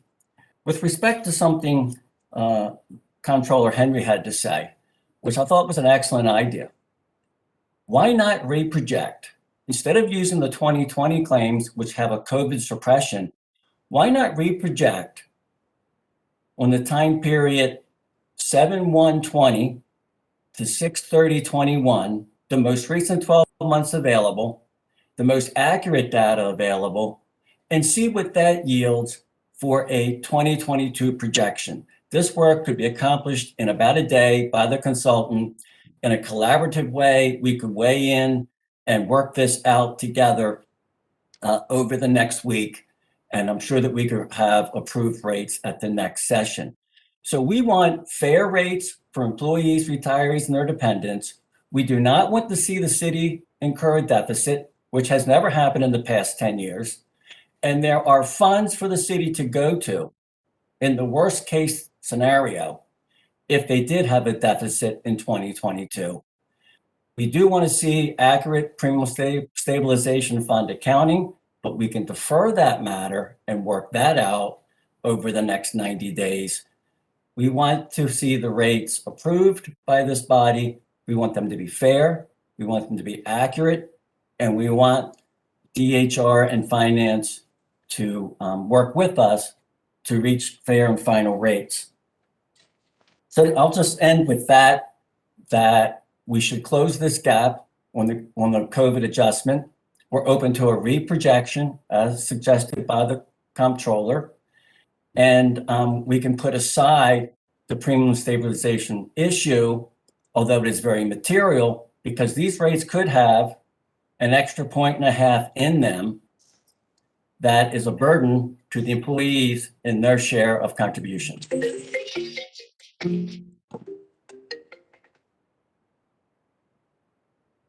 Thank you, Mr. Hart. Is that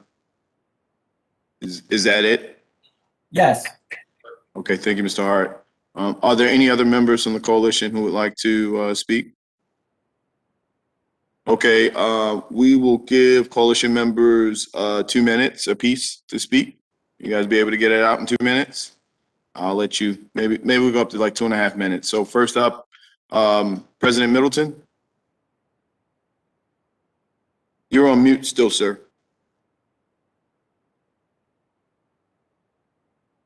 President Josh will be first, Mr. President. President Josh, you have the floor. I yield the floor to you. Thank you, Mr. President, Mr. Mayor, Mr. Comptroller, and honorable members of the Board of Estimates. Good morning. My name is Josh Fannin, President of IAFF Local 964 Baltimore Fire Officers, here before you on behalf of the Coalition of Unions to protest the proposed health insurance rate increases. So why here and why now? What you have heard is that this is not the time or place. This is a collective bargaining dispute. Nothing could be further from the truth. Collective bargaining is a process of negotiation that requires information sharing and compromise. This is about an issue I know to be important to each and every one of you, the issue of transparency and fairness within Baltimore City government. In 2017, a lack of transparency and fairness on this exact issue, the procedure for producing fair health insurance rates in accordance with the health insurance agreement between the city and labor unions, led to a 49-page decision by a neutral arbitrator in favor of the unions that this same behavior before you and conduct that we see today did not adhere to the spirit of that agreement. And here we are again. You're being told that these rates were the outcome of collective bargaining when in reality they were unilaterally imposed on all of us. The health insurance agreement itself states that this is exactly the place where we are to protest this behavior before this honorable board. City agency heads have refused to share basic information with us, failed to collaborate with us, and repeated their past behavior. The union's involvement with setting rates since 2012 has resulted in a demonstrable and dramatic reduction in health insurance expenses for the city by offering the same benefit options to all bargaining units. When we work collaboratively, we are able to achieve cost savings for the city while avoiding diminishing existing benefits. We are not the enemy. We are not here to harm the city. Far from it. We love this city. We have a vested interest in both the city's and our active and retired members' fiscal health. Those guiding principles are not mutually exclusive. What we do have a problem with is solid resistance to collective bargaining and an obtuse response to simple information requests. That is not collective bargaining. That is rule by fiat. We reject these proposed rates because they are not the best that the city and union employees working together can do. Why have the department heads refused to share information or provided valuable information very late? The Premium Stabilization Fund, the dedicated fund to subsidize health insurance expenses, was provided one day before we had to lodge a protest to inclusion of these rates on the Board of Estimates agenda and was not detailed sufficiently. Why? This fund is a locked box for this purpose. Why is the COVID adjustment for this year more than double other similarly sized plans? To Comptroller Henry's point earlier, this ultra-conservative approach of the city does assume a pre-COVID return to utilization of health insurance when common sense would say that is not realistic. Members of this board are asked to vote on this walk-on item, and to my knowledge, we have yet to even see them to compare with the last year's rates. Is that transparent? Is that fair? These are questions we have asked to no avail. Perhaps the members of this honorable board would have more luck receiving a substantive response. Thank you very much for your time and attention. I yield the rest of my time. Thank you, President Fannin. At this point, President Middleton or any other members of the coalition would like to speak. Yeah, good morning and thank you, President Mosby. But also thank you to our Honorable Mayor, Brandon Scott, for being here today. And to the other members of the board, like the Comptroller, we thank you, Comptroller Bill Henry, and the other honorable members of this honorable board of the City of Baltimore, the Board of Estimates. We want to thank you all. And then I want to thank Frank, because I know Frank is out of town. He thank him for being on this call, and for Randy for speaking, and then also for Josh, President of the Fire Officers. And I'll be brief.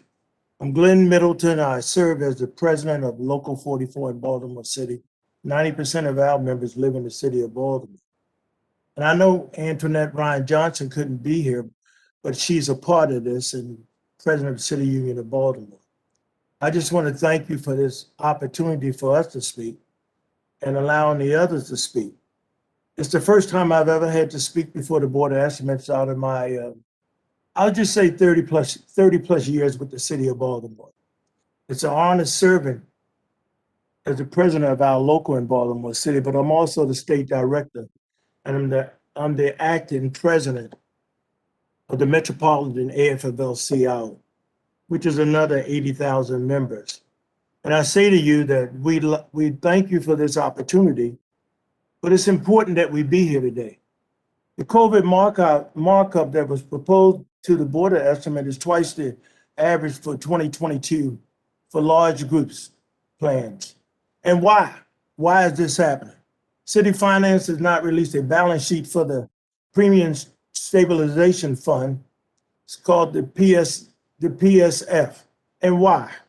The unions have good reason to suspect that the City Finance Department has overcharged health care premiums, reaping undisclosed surplus. And why? By agreement, health care premiums surplus must be dedicated to health care and no other purpose. Instead, health care surpluses may have funneled off to other purposes. We suspect that. We want to thank you. We want to thank you for allowing us to speak. We hope that we can resolve this. We hope that you too, as the leaders of this city, will do the right thing on behalf of the workers throughout all the unions that give their hard-earned work every day for the city of Baltimore, especially during the last year and a half. And I just want to thank you, Mr. President. No, thank you, Mr. President. At this time, are there any other members from the coalition who would like to speak? No, sir, Mr. President. That's all. Hearing and seeing none, Mr. Boston, do you need to wrap us up or do you have any closing remarks? No, sir. I'd like to echo Mr. Middleton's comments. We thank you, the members of the board, the mayor, the comptroller, and all other members of the board for the opportunity to speak this morning. And I will say we're optimistic that going forward in the future, we can continue to work or return to being able to work together and not have to come back in front of this forum. We'll see. Thank you, Mr. Boston. At this point, are there any questions or concerns from members of this board to the coalition? Mr. Comptroller Henry, I believe that you might have some additional comments or questions or concerns for the administration. Well, the only one I was still a little concerned with, and I guess maybe this is something I should ask the coalition, is they've made a point of saying that they haven't been provided with the balance sheet for the PSF, whereas Director Raymond laid out pretty clearly what information they had been provided, even if it wasn't technically a balance sheet.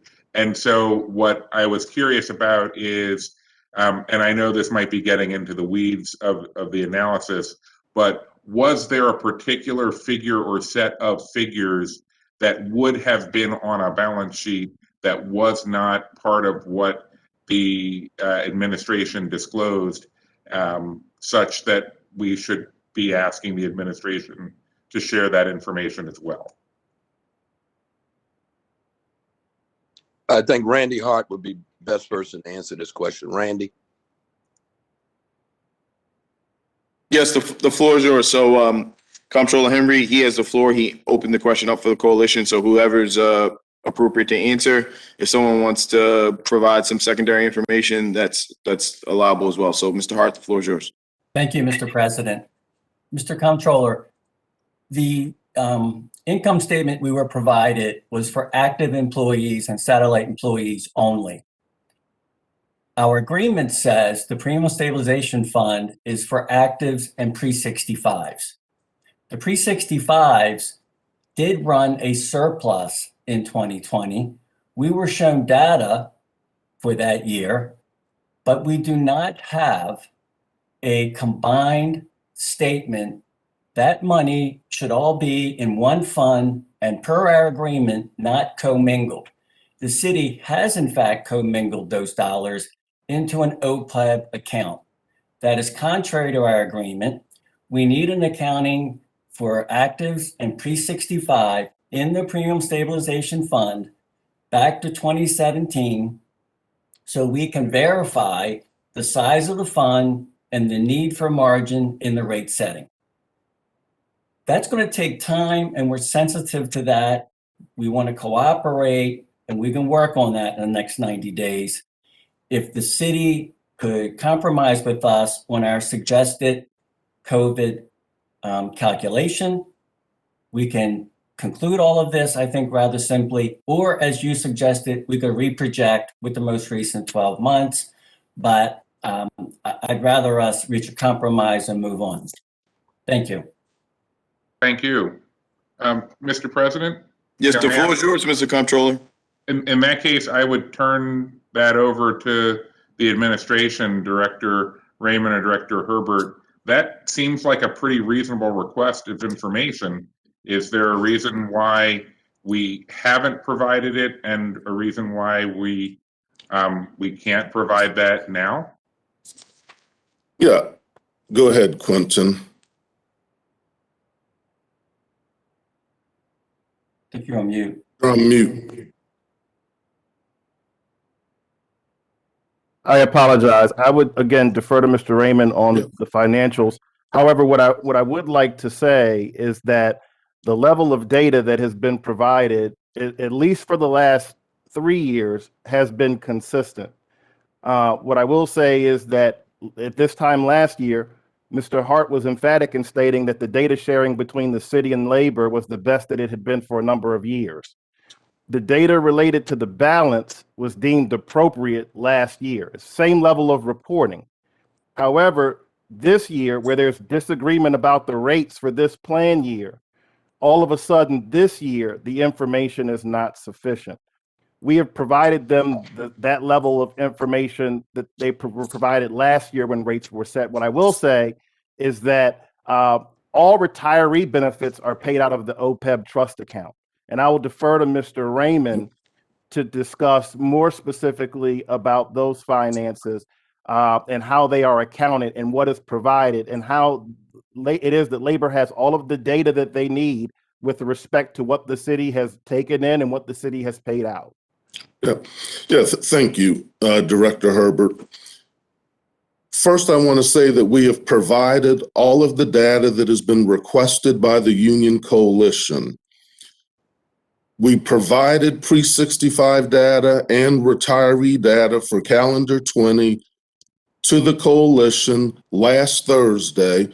We've not heard anything from them regarding it. It's the same format that we've provided in prior years, as Director Herbert just indicated.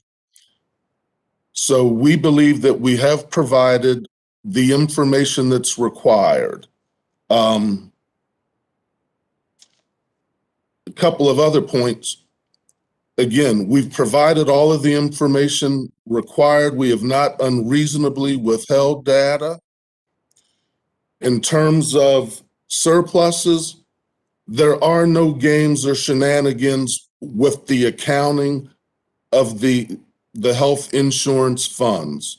We've provided the information, and any insinuation that we are intentionally or unintentionally not properly recording surplus is inaccurate at best.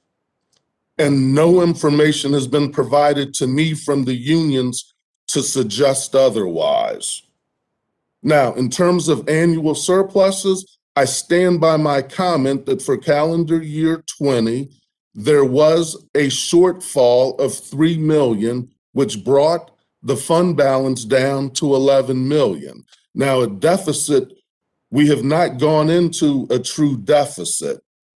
There have been shortfalls that are offset by available fund balance.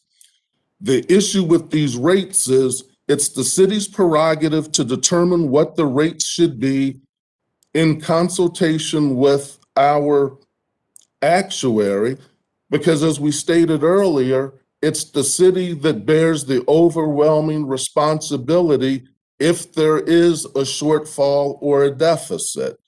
It would be fiscally imprudent to set rates that are too low. We're trying to avoid doing that. Thank you.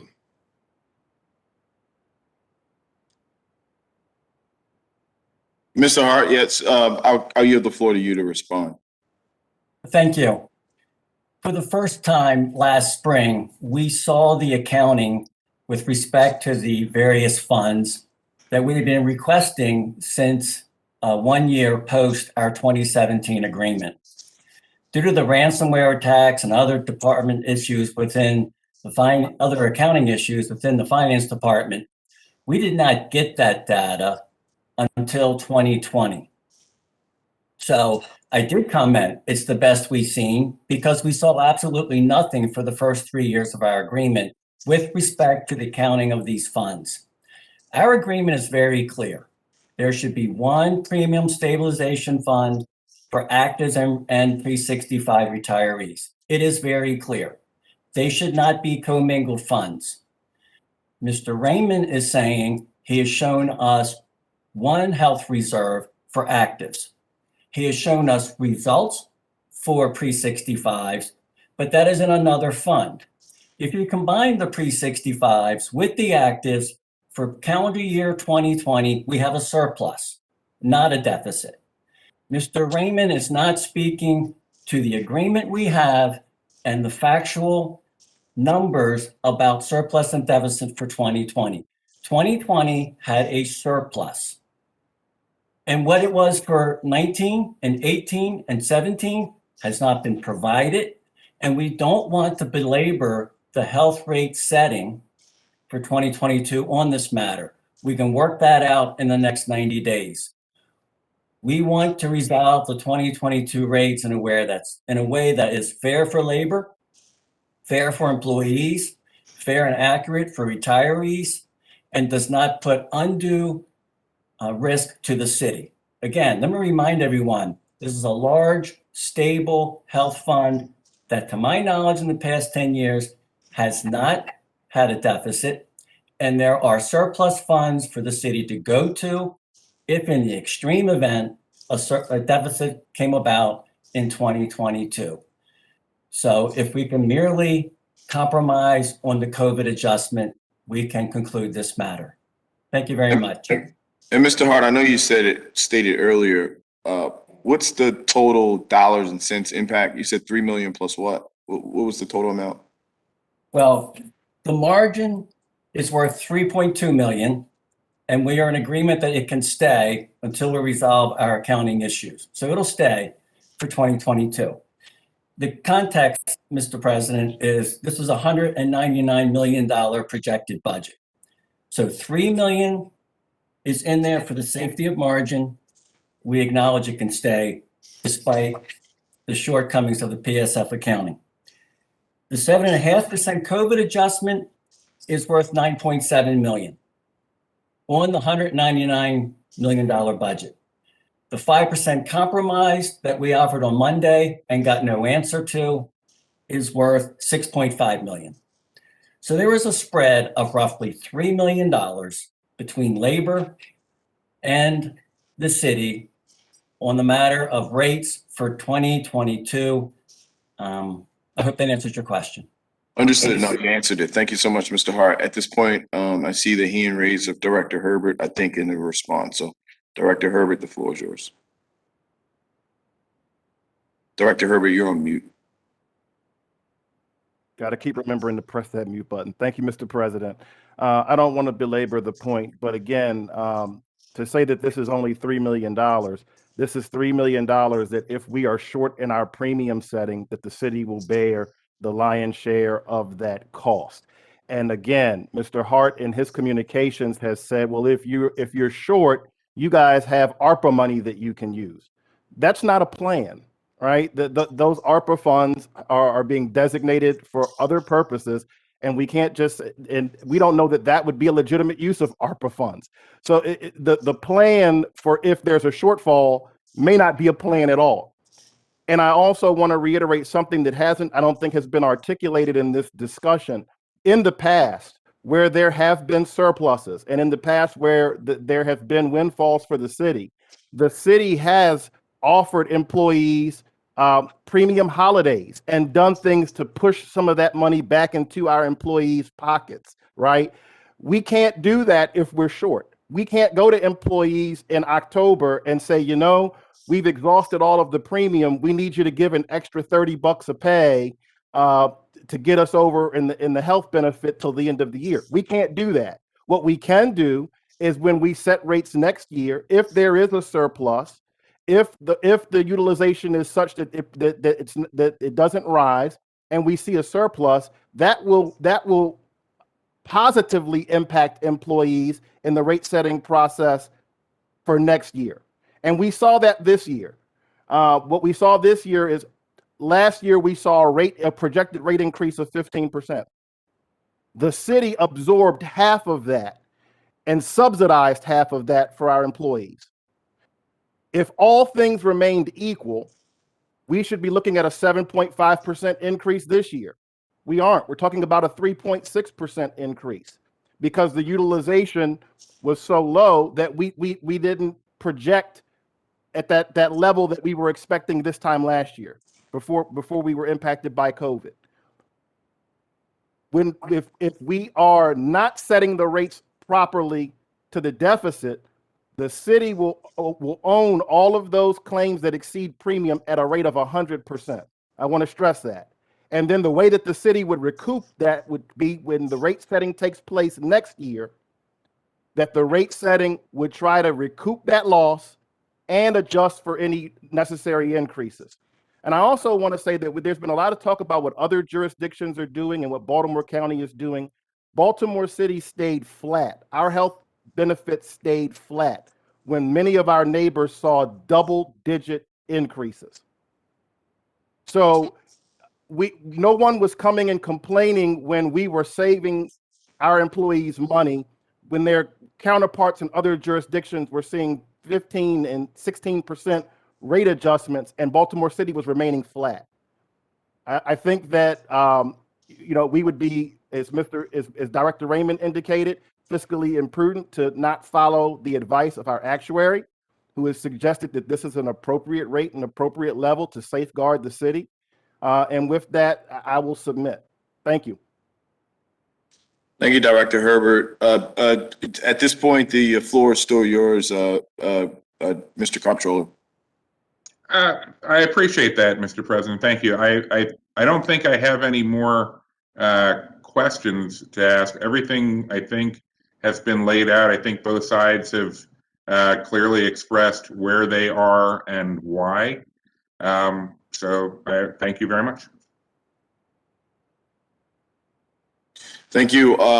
At this point, are there any additional questions or concerns from other members of the board?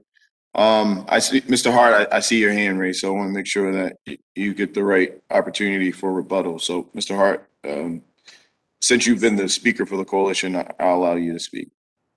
Thank you very much, Mr. President, and I'll be brief. Mr. Herbert is correct. We have a good track record over 10 years of working together and below market increases, and it's a result of our collaborative process.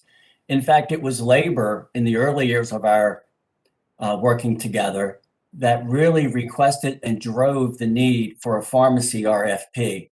After 4 years, the city did in fact run that RFP, and the city saved $70 million over the next 3 years. So we're used to working together. We want to work together. We have a track record of success. But I don't think this is a risk at all if the city accepts our COVID adjustment, because as Mr. Raymond mentioned, there is at least a minimum $11 million surplus in that premium stabilization reserve. There is $10 million the city saved related to the rollout of the MAPD program. So in the extreme case, something that has not happened in the past 10 years, that there is a deficit, there are legitimate funds dedicated to employee benefits for the city to go to. So again, I thank you for the time.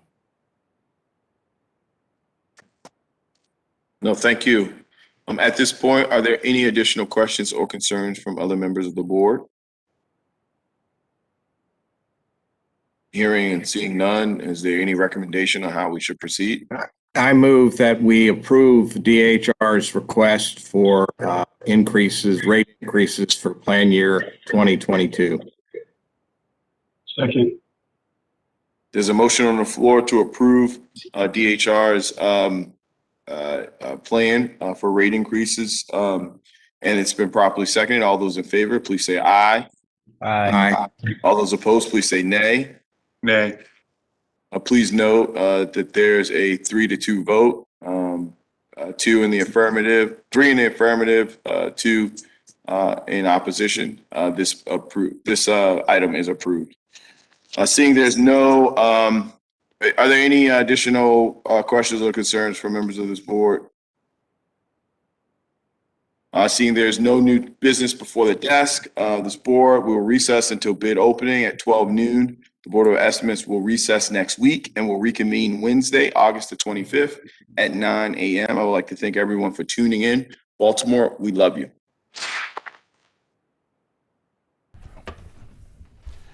Good afternoon. The Board of Estimates is now in session for the receiving and opening of bids. As part of the overall effort to limit transmission of the COVID-19 virus, the Board of Estimates is conducting bid openings virtually. Members of the public can call in to listen to bid openings live by calling 443-984-1696 and entering access code 0842939. Board of Estimates meetings are broadcast live on Charm TV, Channel 25, and Comcast Cable in Baltimore City. Meetings are also streamed on the internet at https://www.charmtvbaltimore.com/live-stream. The Board of Estimates will continue to conduct bid openings virtually while the state of emergency declared by the Mayor of Baltimore and the Governor of Maryland remains in effect. I have the following addenda to note. Department of Transportation TR 10003, replacement of bridge number 6507 on Phoenix Road over Gunpowder Falls. Please change the bid due date from August 11th, 2021 to September 1st, 2021. Bureau of Procurement B500006263, provide and deliver liquid propane. Please change the bid due date from August 11th, 2021 to August 25th, 2021. Department of Public Works WC 1284, Brewers Neighborhood Water Main Replacement. Please change the bid due date from August 11th, 2021 to August 25th, 2021. Thank you. I move that we note these addenda. Second. Moved and seconded. All those in favor say aye. Aye. Any opposed? Motion carries. Okay, starting with the first contract before us, Transportation TR 21009, Citywide Cable Management, JOC, with a bid bond of 2% if the bid is over $100,000.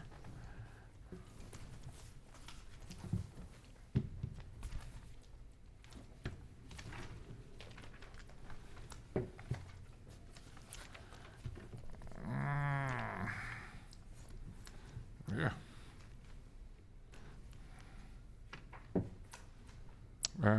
This is from Citywide Cable. No, that's the name of the. Where I got the name of the company.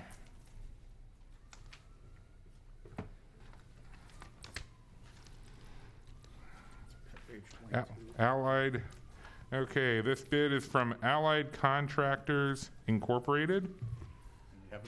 And they have a bid bond. And their total bid is $1,771,200.00.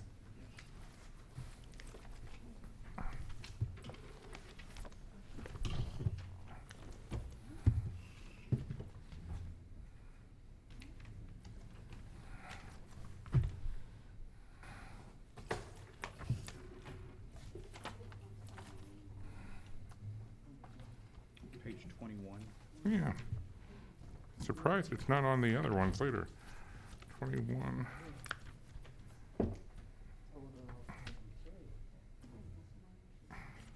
Oh, good grief.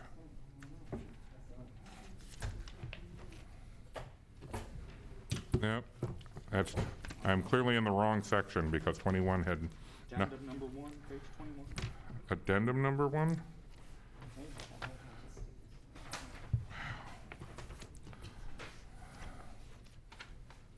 Here we go. Here we go. All right. Second, this is from Highlander Contracting Company, LLC. They have a bid bond and a total bid of $1,388,150 and no cents. Boy.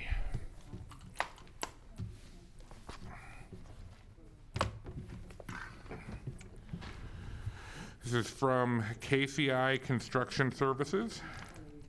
I'm sorry, KCI Communications Infrastructure.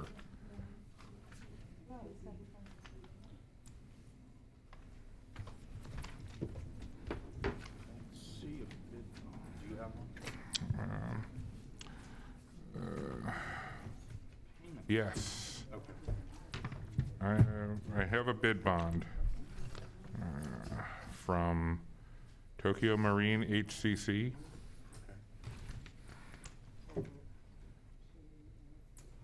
Okay. The total amount of the bid is $1,775,151.44.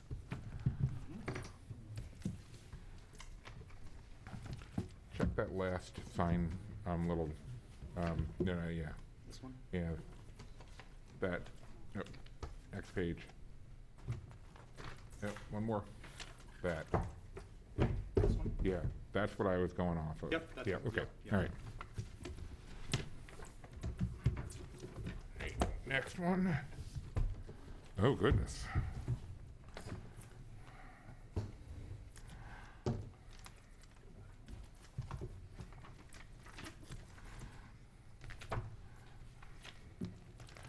All right, this bid is from Panagua Enterprises Incorporated. They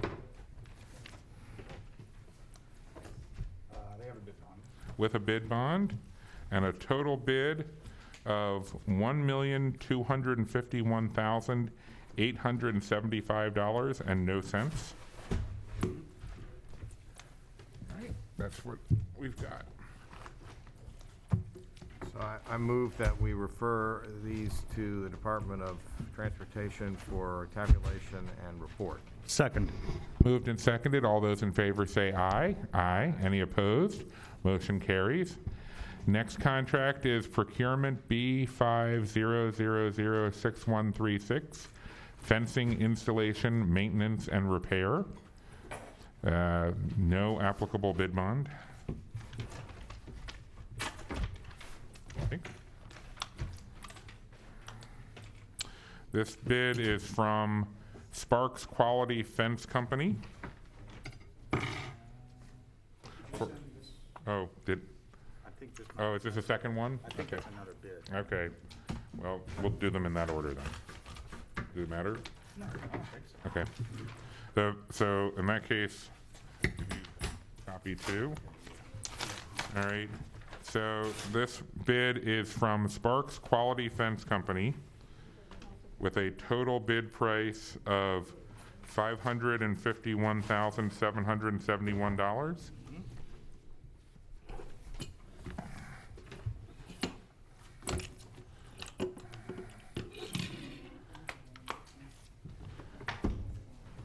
And the other bid for this contract is from Tri-State Solutions of Maryland with a total bid price of $510,200 and no cents. Okay. I move that we refer these to the Bureau of Procurement for tabulation and report. Second. Moved and seconded. All those in favor say aye. Aye. Any opposed? Motion carries. All right. Our next contract is procurement B50006160, repairs and maintenance services, HVAC units and commercial equipment. No bid bond necessary, and these are itemized bids.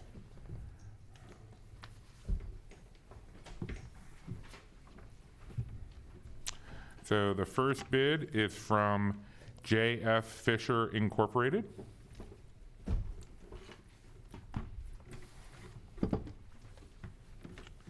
And the second bid is from Denver Elec Incorporated.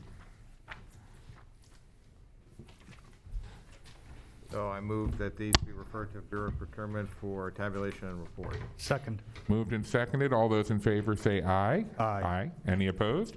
Motion carries. All right. The next contract before us is procurement B50006201, stand behind mowers. All right.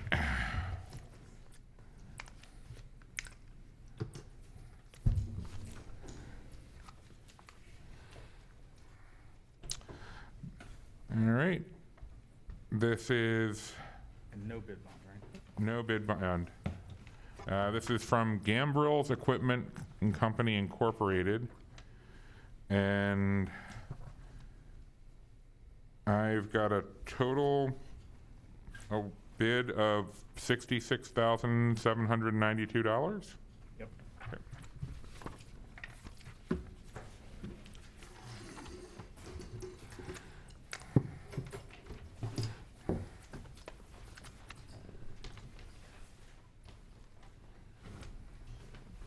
I think these are,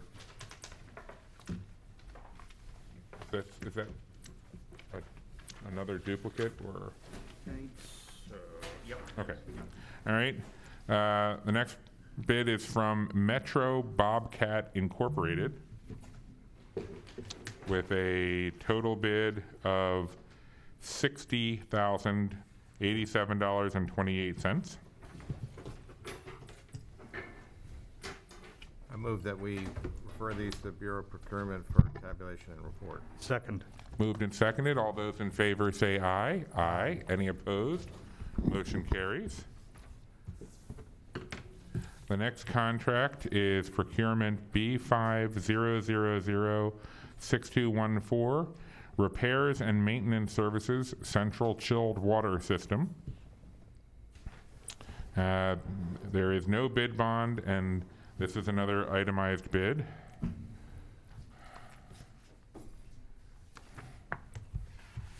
The first bid is from J.F. Fisher Incorporated.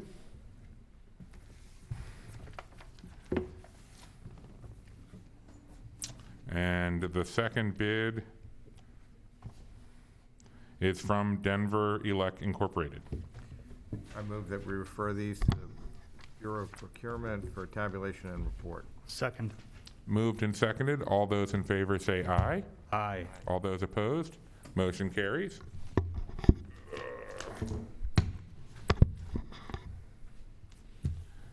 Okay. Next contract is procurement B50006272, towing services. There is no bid bond necessary.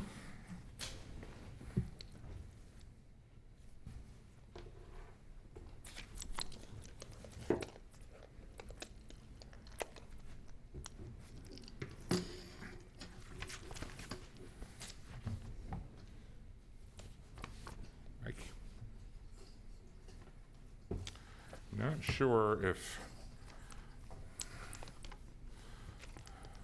these all say duplicate on top. This says original, and I'm wondering if That all, yeah. these all look like they're the duplicates of this one. Because I think they're just 3 bidders. Okay, that makes a lot of sense. All right, so this first bid is from McDell Enterprises Yep, Incorporated. duplicate. All right, and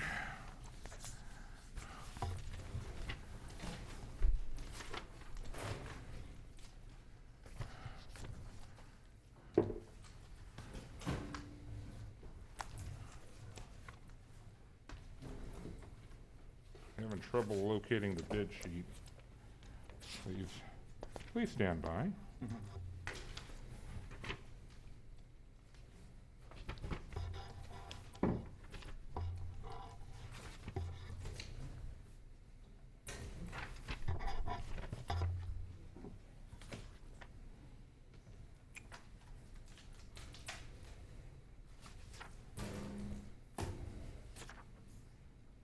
Huh.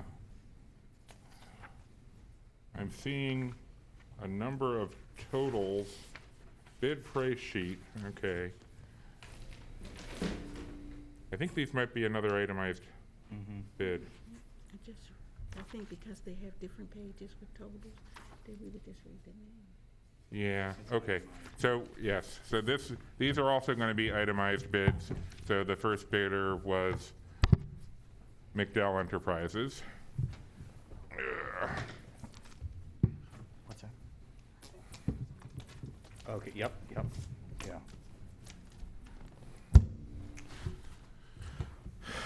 The second bidder is Miles Towing. Yes.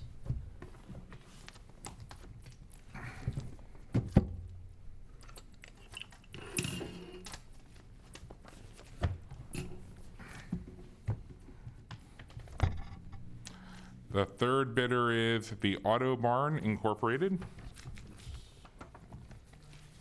I move that we refer these to the, we done? I have more. I've only got 3 on. Are these? Are they duplicates? No, let's see.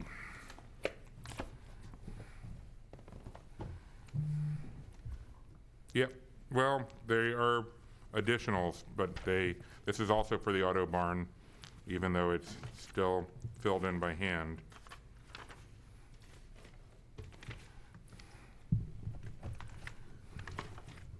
This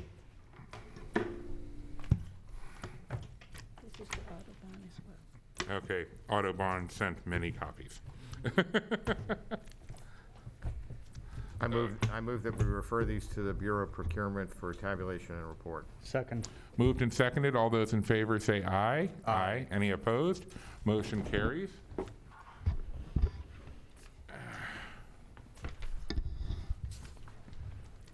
And the final contract is also an itemized bid, procurement B50006275, OEM parts, service, and warranty for Kenworth medium and heavy-duty trucks. There is no bid bond necessary. I move that we refer this to the Bureau of Procurement for tabulation and report. I haven't read the name of the... Oh, I thought you said Aviant, sorry.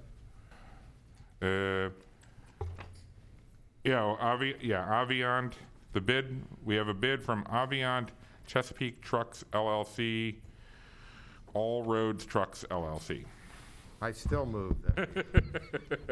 Refer it to the Bureau of Procurement for tabulation and report. I second.